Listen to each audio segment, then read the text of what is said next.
Enfin, les saluer de leur part, vous saluer de leur part. Voilà, on va y arriver. Voilà. En tout cas, merci beaucoup, Laurent et l'équipe, d'avoir pris ces chants qui étaient plus intimistes. Il y avait vraiment cette intimité avec Dieu, cette proximité. C'est un peu la touche aussi de Laurent, hein, mais il y avait quelque chose de particulier dans les chants.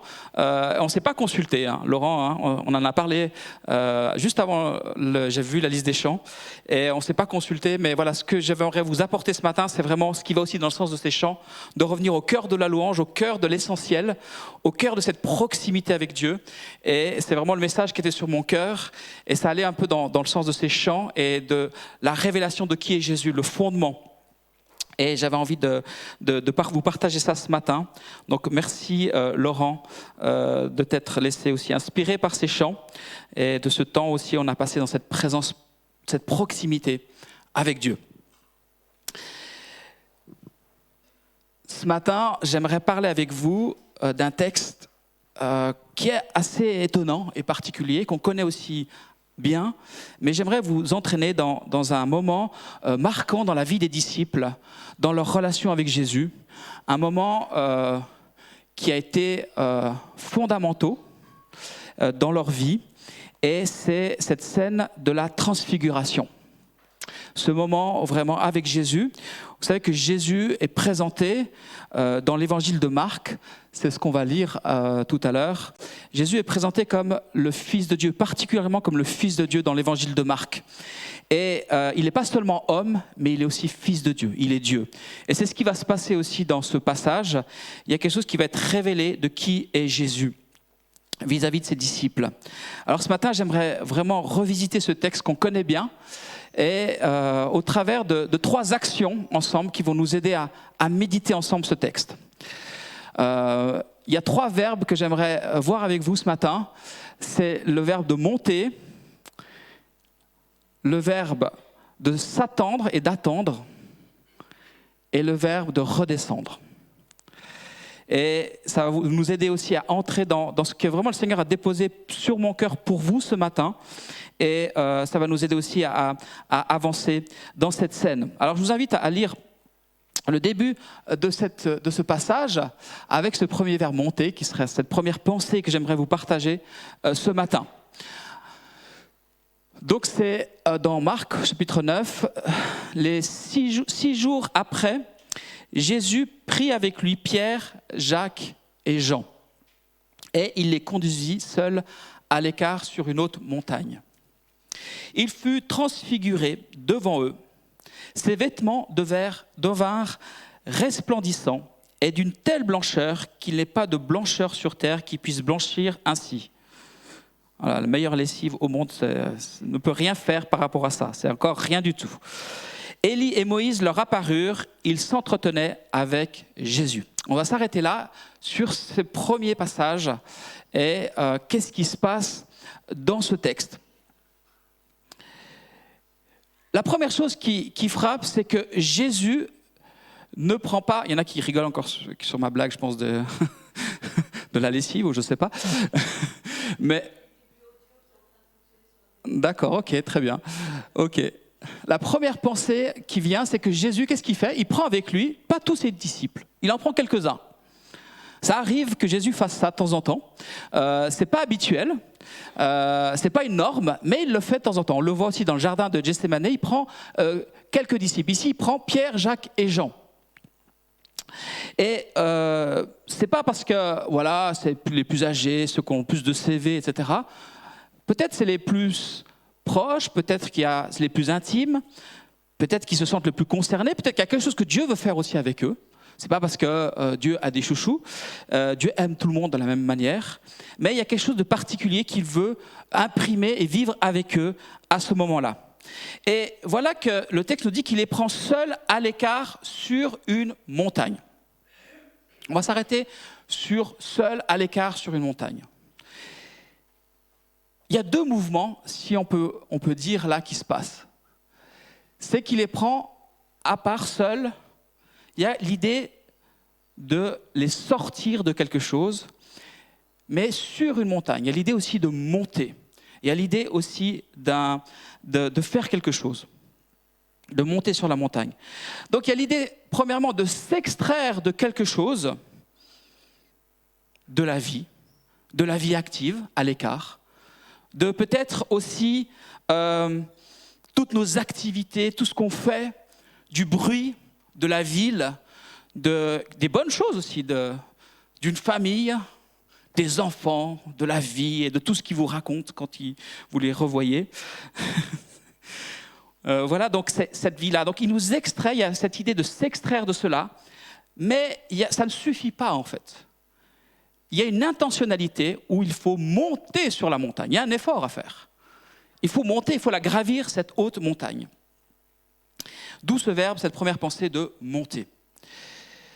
Dans la tradition biblique, la montagne ou les lieux élevés sont des lieux de révélation et de rencontre avec Dieu.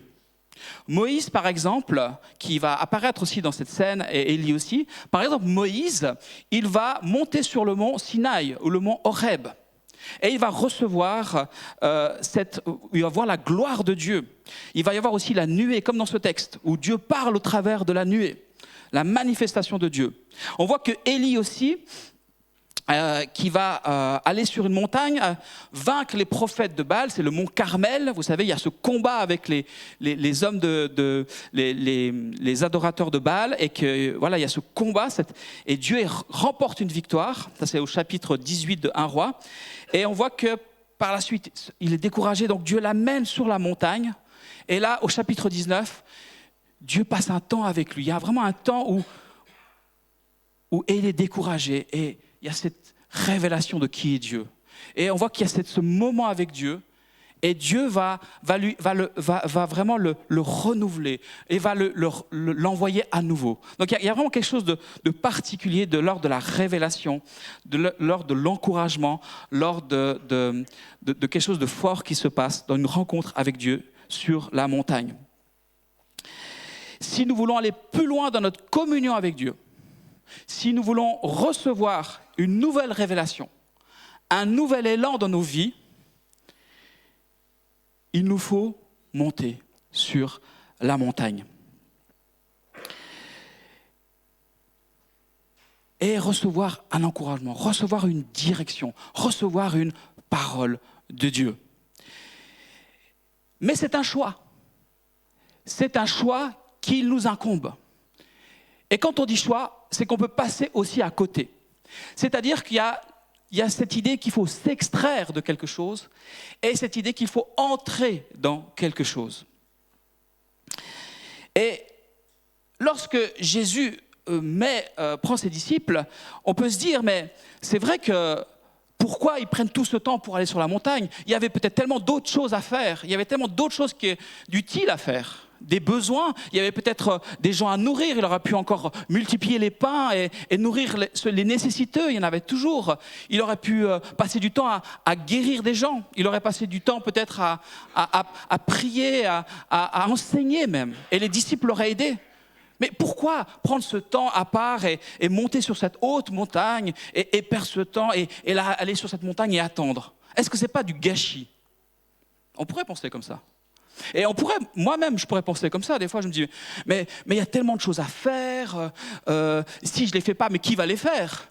Et si il y a des choses, il y a du travail, il y a du rangement, il y a mon travail, il y a l'administratif, il y a la feuille d'impôt à faire, il y a en tant que jeune, il y a mes devoirs à faire, etc. Il y a tellement de choses à faire. Seigneur, si je prends ce temps avec toi, finalement, qui va faire ça ? C'est à moi de le faire.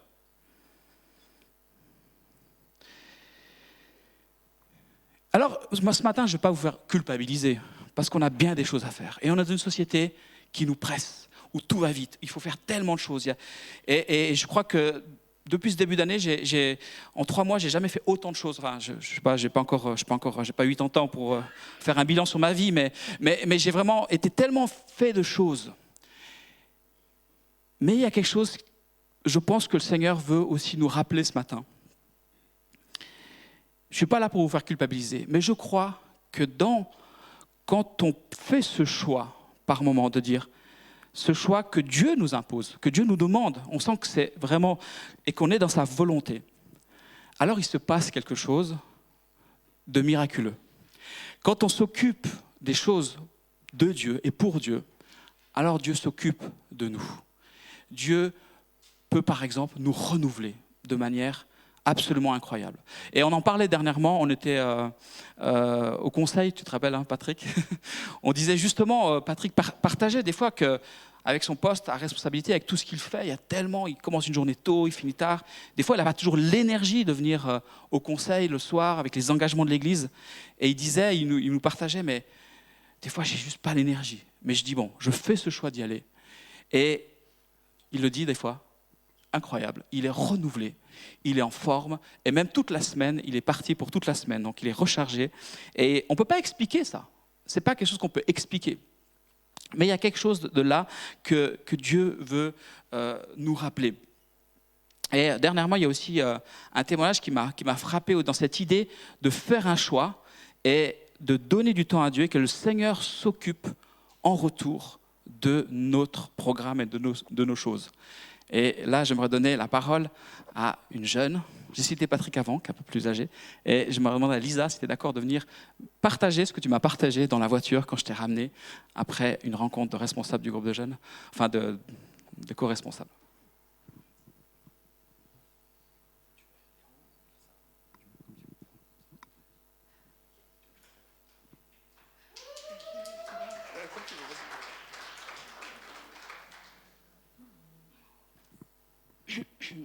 Bonjour.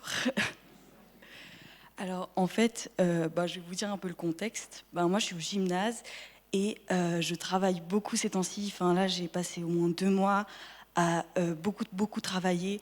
J'ai dû faire aussi un gros travail, un gros dossier que j'ai dû rendre, ça compte comme une moyenne et tout. Et c'était beaucoup de travail et beaucoup d'heures de sommeil en moins. Et j'arrivais juste plus. J'avais vraiment trop. Et en fait, moi, je suis une éclaireuse. Donc, ça veut dire, pour le groupe de jeunes, c'est un peu, si vous voulez, pour ceux qui ne connaissent pas, en dessous des responsables du groupe de jeunes. Et en fait, on a rendez-vous tous les 1 mois ou 2 mois, je ne sais plus, pour un peu organiser, parler du groupe de jeunes ou comme ça. Et moi, j'avais tellement beaucoup de trucs à faire aussi. Je travaillais dans un restaurant et tout. Et je ne pouvais pas aller à ces réunions. Donc, je crois que je suis allée juste une fois. Ouais, je crois, ouais. Et là, en fait, j'avais du temps. J'ai dit à Christian que cette fois-ci, j'irai à la prochaine réunion. Et il se trouve que j'avais un devoir, un travail à faire. Un travail en biologie, c'était une note, un test. Mais je me suis dit, non Seigneur, j'aimerais quand même aller à cette réunion. J'aimerais le faire pour toi, tant pis, j'aurai encore des heures de sommeil en moins. Ce sera comme ça, mais au moins j'aurais fait cette chose pour toi. J'aurais allé à cette réunion, on aurait parlé du groupe de jeunes comme ça. Et voilà. Donc je suis allée à cette réunion, on a parlé, on a fini à 21h. Et du coup, je me suis dit, ah voilà, je vais finir encore hyper tard, c'est pas grave, j'aurai la fatigue, tant pis, moi j'ai fait ça pour toi. Et en fait, après la réunion, j'ai reçu un message sur le groupe de classe qui disait qu'on travaille mon test, et il était déplacé à un autre jour. Et du coup, j'étais tellement contente, et sous le stress, la fatigue, j'ai pleuré. Et en fait, ça m'a fait tellement du bien de se dire que en fait, moi, je fais les choses pour Dieu, j'y vais, et voilà, peut-être que j'ai trop de travail, mais j'ai pris ce temps, j'ai dit non, je veux faire ce temps pour toi, Seigneur, j'aimerais aller à cette réunion de groupe de jeunes, et là, en fait, Dieu, il a vraiment pris en main ma situation, il voyait mon cœur, et il a vraiment... du coup, après, j'ai pu me reposer en rentrant. Mais je ne vais pas vous mentir qu'après, le lendemain, j'étais un peu stressée parce que je devais rendre ce travail. Mais au moins, j'ai pu avoir mes heures de sommeil et j'étais vraiment contente. Ça m'a aussi rempli cette réunion, de voir aussi mes frères et sœurs en Christ. Ça m'a fait vraiment du bien. Donc, voilà.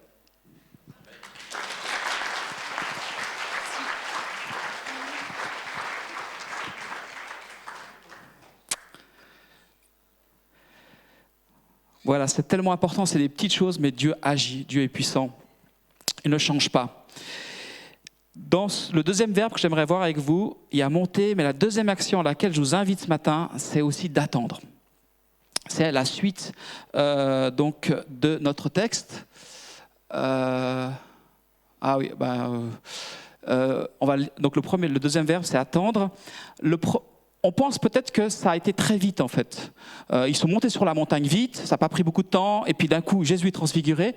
Mais on voit que Luc, par exemple, nous dit que Pierre et ses compagnons étaient accablés de sommeil, et ils se tinrent éveillés et virent la gloire de Jésus et les deux hommes qui étaient avec lui.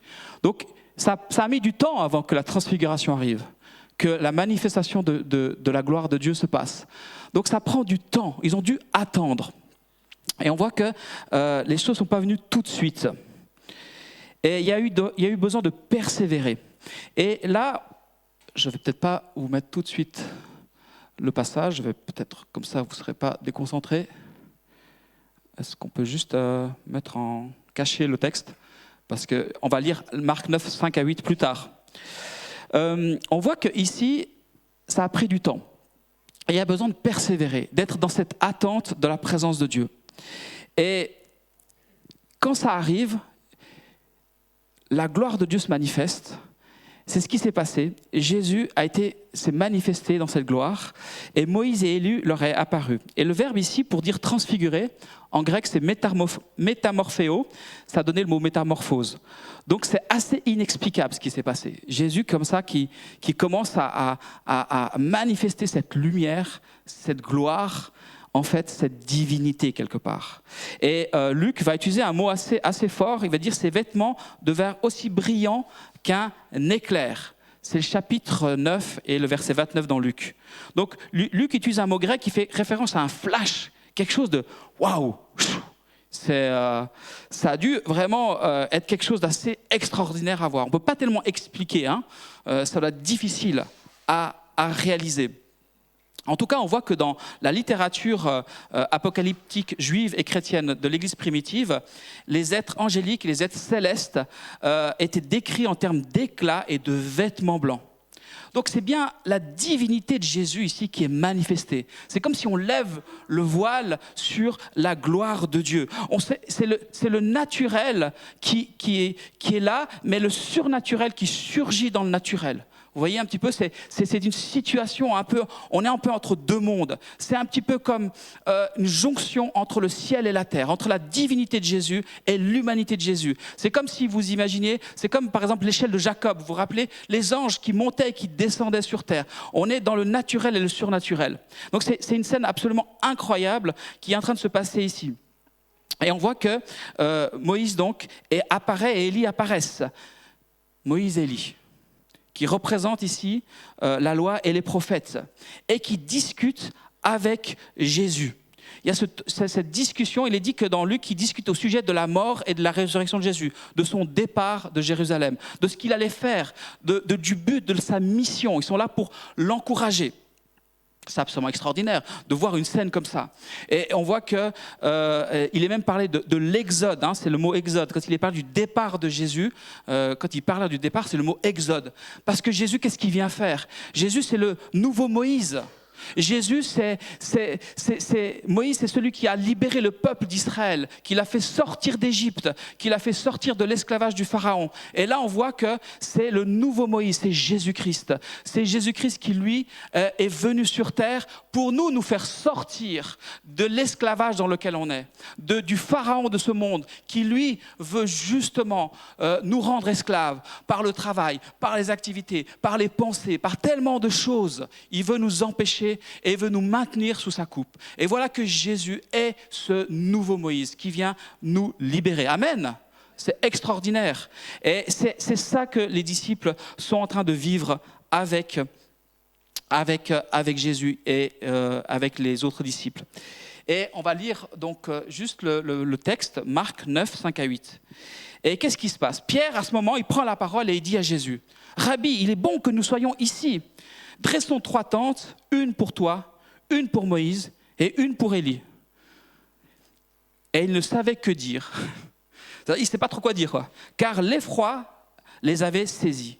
Ils ont peur. Et une nuée vint les envelopper Et de la nuée sortit une voix.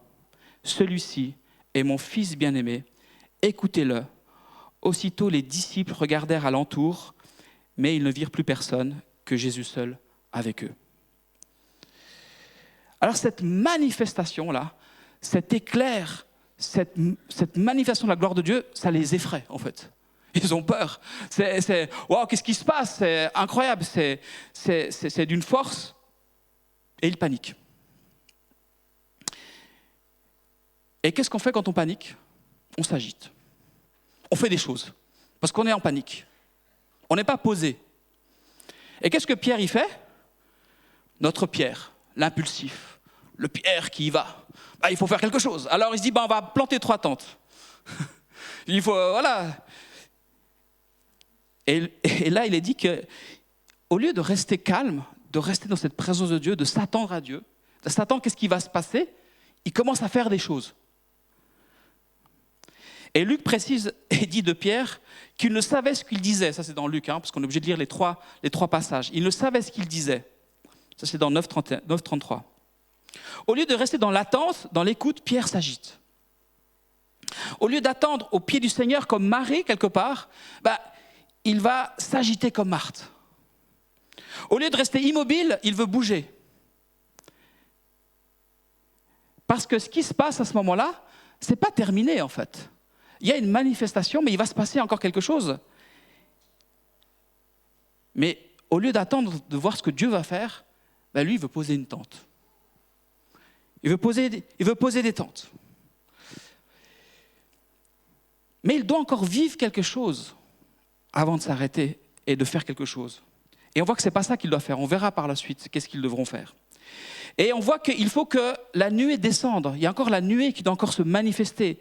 Et il y a besoin d'attendre, il faut aller jusqu'au bout de ce qui est en train de se passer. Ils ont vu quelque chose d'extraordinaire, mais ce n'est pas terminé. C'est comme le peuple d'Israël. Vous vous rappelez le peuple d'Israël dans le désert? Il y a la manifestation de Dieu. Il y a Dieu qui descend sur le mont Horeb. Il y a Moïse qui est sur la montagne, le peuple qui attend en bas. Et il y a la manifestation de Dieu. Il y a le mont Horeb qui est en fumée. Il y a les éclairs aussi. On retrouve vraiment la manifestation de Dieu. La nuée aussi. Il y a tout ça sur la montagne. Et le peuple, qu'est-ce qu'il y a? Il a peur. Il est effrayé. Il est effrayé.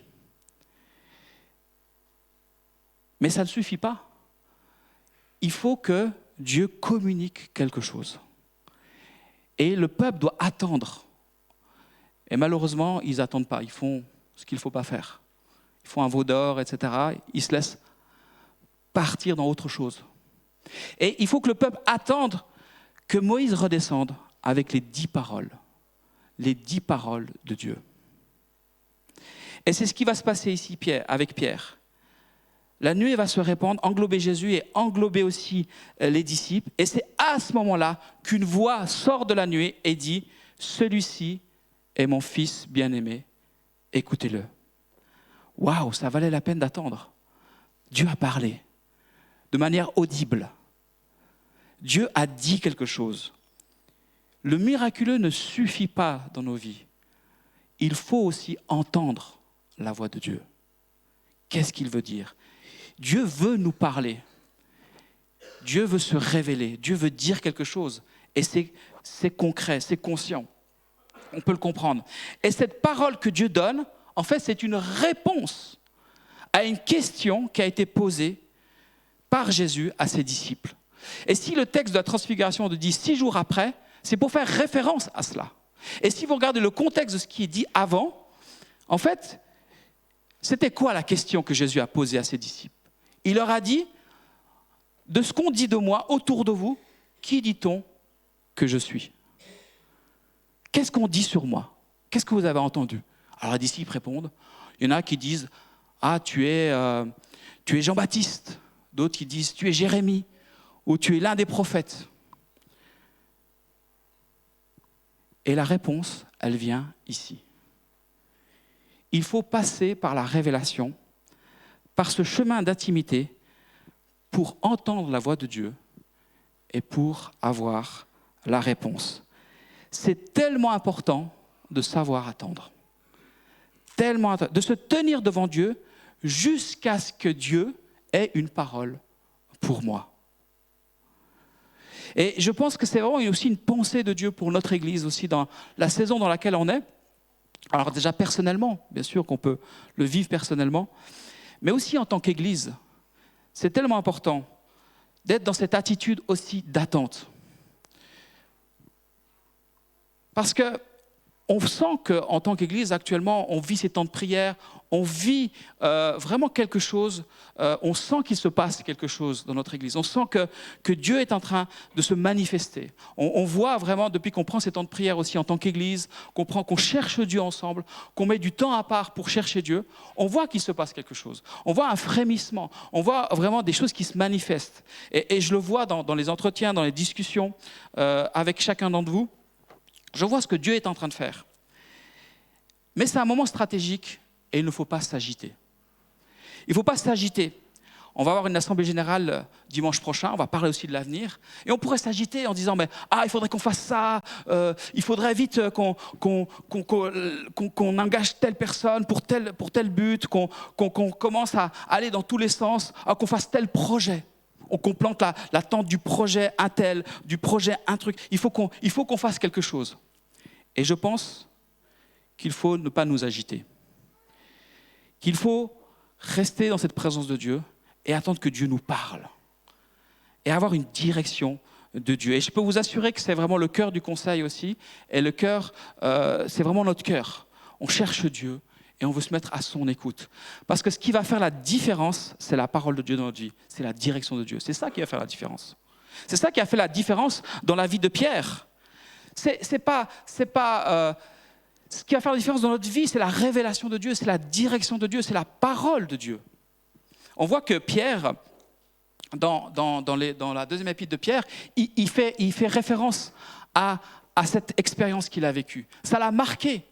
Il dit, ce n'est pas en effet en suivant des fables habilement conçues que nous vous avons fait connaître la puissance et l'avènement de notre Seigneur Jésus-Christ, mais parce que nous avons vu sa majesté de nos propres yeux, car il a reçu honneur et gloire de Dieu le Père, quand la gloire pleine de majesté lui fit entendre cette voix, « Celui-ci est mon Fils bien-aimé, objet de mon affection. » Nous avons entendu cette voix venant du ciel lorsque nous étions avec lui sur la sainte montagne. Parce que ça s'est imprimé dans sa vie, dans la vie de Pierre. Et il dit, mais voilà, moi je ne base pas ma vie sur des argumentaires, sur des fables, mais je base sur la révélation de qui est Christ. Et ça, c'est fondamental dans notre vie. Ça a permis à Pierre ça a fondé son ministère pour toute sa vie. Ça a été un homme incroyable qui a prêché, qui a annoncé l'évangile, parce qu'il y avait cette certitude. Il avait entendu la voix de Dieu dans sa vie. Et il a pu même donner sa vie pour ceux qu'il croyait. Il est allé jusqu'au bout, il a donné sa vie. Parce que voilà la force et la puissance de la parole de Dieu et de la révélation de Dieu dans notre vie. Et lorsqu'on a cette révélation, personne ne peut vous l'enlever. Personne ne peut vous l'enlever. On peut vous dire, mais tu sais, tu crois en ça, mais Jésus, c'est un mythe, c'est une histoire pour les enfants. Non, parce que ça ne se base pas sur ce que les gens disent, mais sur ce que Dieu vous a dit. Et quand vous cherchez la présence de Dieu, pour vous, pour votre vie, et que Dieu vous parle personnellement, alors c'est quelque chose qui va vraiment être fort dans votre vie, pour votre ministère. Et là, non seulement il y a cette révélation de qui est Jésus, mais il y a cette injonction qui arrive juste après, écoutez-le, écoutez-le. Écoutez-le. C'est vrai que dans Deutéronome 18, il était annoncé que Dieu enverrait quelqu'un, suscitera quelqu'un, un prophète, quelqu'un qui parlera, et qui parlera de la part de Dieu. L'Éternel, ton Dieu, te suscitera du milieu de toi, d'entre de tes frères, un prophète comme toi, vous l'écouterez. Et on voit que c'est l'accomplissement en Jésus de cette parole. C'est tellement important de l'écouter. Et quand on dit écouter, c'est dans le sens d'obéissance. Vous voyez ce que je veux dire ? Écouter quelqu'un, écouter la voix de quelqu'un, c'est lui obéir. C'est plus qu'une exhortation ici, c'est une sommation. Écoutez-le, écoutez-le. Il y a tout en lui. Il y a toute la divinité en lui. Toute parole qui sortiront de la bouche de Jésus, que Jésus te dira à toi personnellement, écoute-la, parce que tout est là. Cherche cette parole de Dieu pour ta vie. Cherche cette direction de Dieu pour ta vie. Cherche la parole de Jésus pour ta vie. C'est ça qui va faire la différence dans ta vie. Parce que tout découle de ça. Quand Dieu a dit à Adam et Ève, vous ne mangerez pas de l'arbre de la connaissance du bien et du mal, car le jour où vous en mangerez, vous mourrez certainement, c'est une injonction, c'est une question de vie ou de mort. Là, c'est la même chose. Écoutez Jésus. On a besoin, dans la vie dans laquelle on est aujourd'hui, dans le monde dans lequel on est, d'avoir une parole de Jésus qui nous fonde et qui nous permet d'avancer. On ne peut pas faire l'économie de cela.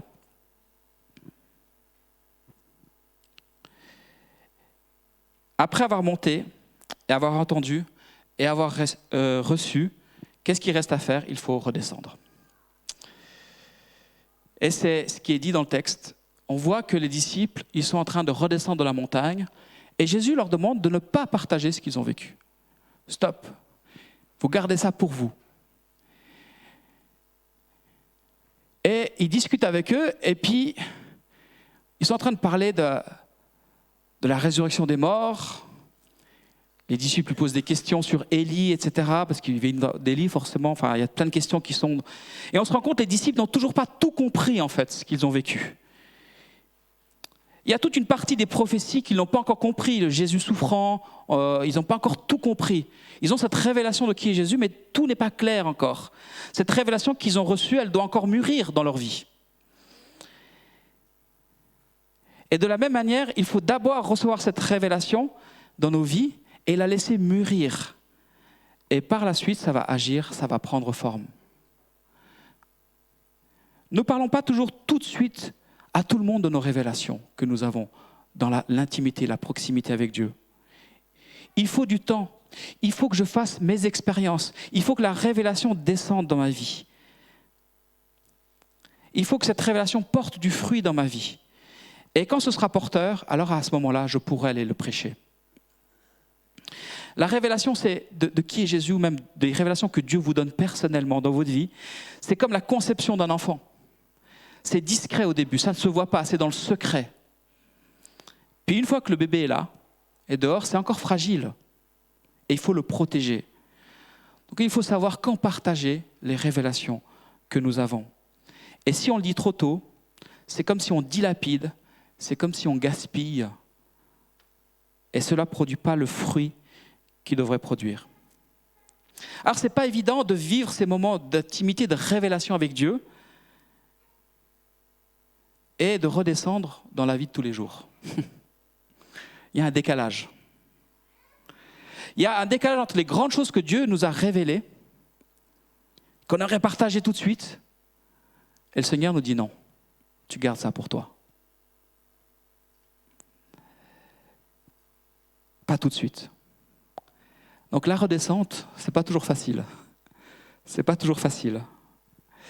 Il y a une deuxième chose qui n'est pas facile quand on redescend de la montagne, mais il faut passer par là, c'est qu'il y a quelque chose à faire après.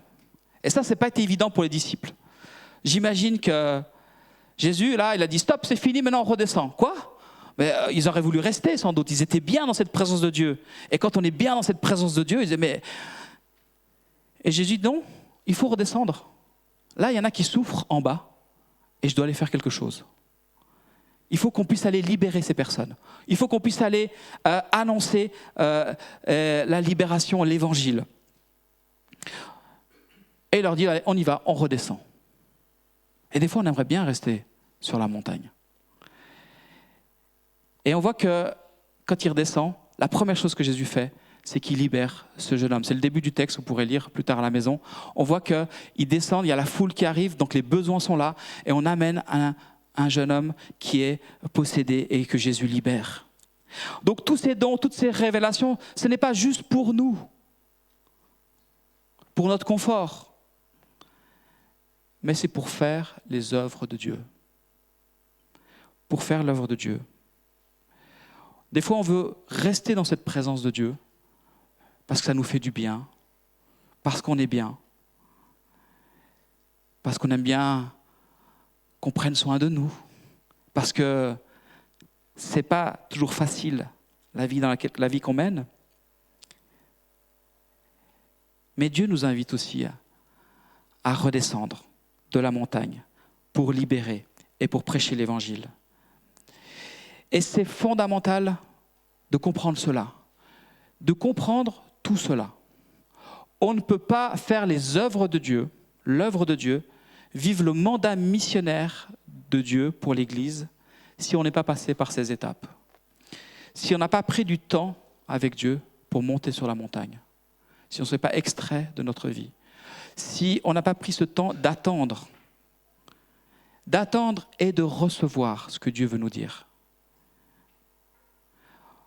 On ne peut pas dire qui est Jésus et prêcher Jésus si on ne sait pas réellement qui il est. On ne peut pas être témoin de quelque chose auprès des autres si on n'a pas été témoin directement de qui est Dieu dans notre vie. C'est fondamental. La révélation de qui est Jésus, de ce qu'il nous dit, est le fondement de l'Église missionnelle qui part, qui va. Alors ce matin, je voulais vous partager cette pensée toute simple, mais à la fois tellement défiante pour nos vies. Seigneur, je veux manquer aucune de ces étapes. Quand tu me demandes de me mettre à part, je me mets à part. Quand tu me demandes d'attendre, j'attends. Et j'attends jusqu'à ce que je reçoive une parole de toi. Je ne me mets pas en mouvement par la chair, voulant faire les choses par peur et par crainte. Vous savez, il n'y a rien de pire que de faire les choses par crainte ou par cœur. Que ce soit en tant qu'Église, on a peur, on va manquer, il faut absolument faire ça, ou en tant que personnellement. J'attends jusqu'à ce que je reçoive une parole de toi. Et quand tu m'invites à redescendre, je redescends. Même si c'est compliqué, je le fais et j'y vais. Tu m'invites à sortir d'un certain bien-être pour entrer dans la rudesse de ce monde, dans la rudesse de la difficulté de ce monde. Mais je redescends dans ce monde, dans cette société, dans mon environnement différent, avec un fondement solide, avec une révélation solide. Tu m'invites à entrer même dans le combat spirituel. Tu as une mission, tu veux faire quelque chose au travers de moi. La difficulté est là, le combat est là. Mais tu m'invites, avec la force et avec cette révélation, à le vivre et à passer à travers cette difficulté et à voir ta gloire s'incarner de la révélation qui est sur la montagne, de qui tu es. Tu m'invites à le prêcher, et à le communiquer autour de moi et à le vivre. Alors oui, Seigneur, ce matin, je veux y aller et je veux t'obéir et je veux t'écouter. Amen. Prions. Seigneur, merci pour ta grâce dans nos vies. Merci parce que tu n'as pas changé. Tu es le même hier, aujourd'hui, éternellement. Et ce que tu as fait avec Pierre, Jacques et Jean, tu veux le faire avec chacun d'entre nous. Seigneur, tu ne veux pas le faire avec une élite. Tu ne veux pas le faire avec ceux qui sont peut-être parfaits ou qui sont soi-disant bien, mais tu veux le faire avec ceux qui ont un cœur ouvert pour le faire. Et tu vois nos cœurs ce matin. Et qu'il n'y a personne qui ne peut pas vivre ce qu'on a partagé ce matin. Tout le monde ici peut le vivre. Mais tu prends avec toi ceux qui en veulent le plus, ceux qui sont concernés, ceux qui veulent aller. Merci Seigneur que ce matin tu parles à chacun d'entre nous. Nous dire Seigneur, ce matin vois mon cœur. Je veux entrer dans cette réalité-là avec toi. Je ne sais pas comment, mais tu vas me guider. Je ne sais pas si j'aurai la force, mais je veux te dire oui ce matin. Alléluia, Seigneur. Amen.